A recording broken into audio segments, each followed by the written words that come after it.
The key to all marketing, selling, client service, and client relations questions is actually not about how do you market or how do you sell. The thing that we need to understand is how do clients buy? And what follows is my attempt to explain that perspective at a recent lawyers' conference. First proposition I will offer to you is that the key to understanding selling is to understand buying. That the essential thought process is not how do we sell what we've got. It's a simple factual question. Do we understand how people buy? Because to the degree that we understand that, then we can figure out logically what flows from that about how to behave and what to say. So every question that you may have about business development is I'm going to suggest I will not allow you to pose a selling question. Right? Because the answer is going to be, well, how do people buy? Do they or do they not? Take that into account. Here comes the second proposition, which will be even more terrifying to you, and you're going to have to take a leap of faith or leave immediately, is I'm going to suggest to you that the profession of law is not so peculiar that you do not fit within the category of human beings. In other words, I'm going to, most of the morning, is to say, of course there are things that make lawyers different from other professions, and of course there are things that make litigation different from other forms of practice of law. But the proposition on which I'm going to base my discussion with you, my argument if you like, is that the overlap is more extensive than the differences. In other words, there is more that we know about how human beings buy that every single one of you has in the course of your short or long life bought many professional services, right? You've all hired an accountant. Some of you have been crazy enough to hire management consultants like me. You've hired doctors. Is this fair? You've hired IT professionals. You've hired nannies for your kids.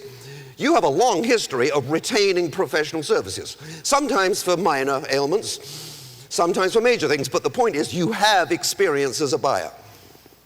So in other words, here comes, the end of the presentation. Everything else is just commentary, right? So the sum total of the content of this morning's presentation now follows. If you want to know the answer to any marketing or selling question in your profession, all you have to do is say, would that approach work on me? Right? If somebody who was trying to get my business took that approach, would it work on me? And if it wouldn't, then I think the onus, the obligation is on you to defend, well, what makes you think you're so special? Right? So, for example, let me do my standard one here. If old friends will recognize this. Be serious, please don't indulge me, be honest. In your entire lifetime of buying professional services, right? Of all the things you've bought, either in your role as an individual or in your role within your firm, whichever of the two you wish to use, how many of you ever had your final selection of who to go with influenced by a brochure? Come on, be serious. Participative session. I've got one example in about 200 lifetimes.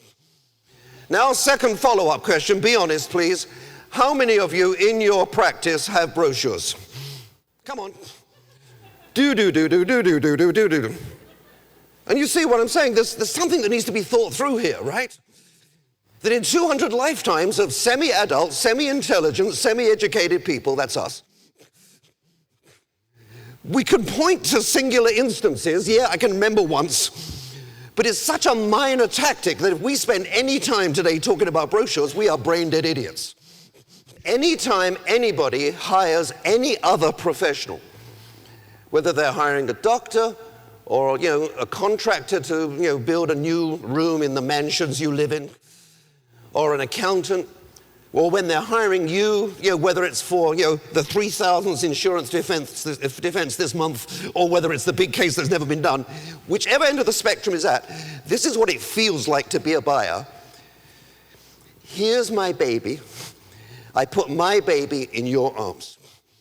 Please look after my baby. And by the way, me. Just think about every time you have bought a professional service. And you get the idea, it doesn't have to be high-end or low-end. The act of hiring somebody is an act which is inherently nervous-making. And therefore, what I'm trying to offer to you is it's never about only are you qualified. It is always about are you qualified and do I trust you. Notice it is not only about do I trust you and you're not qualified. Please don't lawyer me to death with, if I trust you, can I be unqualified? The issue on the table is being superbly qualified enough? Or is the nirvana, which is my opinion, that no matter what your personality is, it's not an option. That's my opinion, what I think I've learned in 20 years, it's not an option. You must always have a dual path, which is you've got to be fabulous at what you do, and you must behave in such a way that people want to work with you because they like the experience that they have when they work with you. And it's not optional. You need to be both competent and trustworthy. And of course, all I'm trying to say is accountants hate that conclusion. Litigators hate that conclusion. Ex-academics hate that conclusion because we're all very smart. And whether or not you have an orientation towards people is just a personal history. Some of us do, some of us don't. But nowhere in our training did they actually ever, A, give us that message, or B, provide us with skills on how to do it. So most of us are left to our own devices of how do you get somebody to trust you? And that's going to be the major theme of most of the morning, which is I'm going to assume that part of getting good at business development is becoming a better lawyer. Right? I do not want to leave that off the table. Win more cases. Please write that down. Right? You want to get good at business development, win more cases, do better deals, scare off more, people who bring suit. There's no question that's on the table. All I'm saying is I am not qualified to help you do that part. So today I'm just going to discuss part 2, which is assuming you're great lawyers, how do you work on the second part? The implications of what we've just seen is that you need to think through what are the factors and behaviors and actions and perhaps even the words that have influenced you in the past whenever you have had to buy a professional service. What are the things that really caught your attention?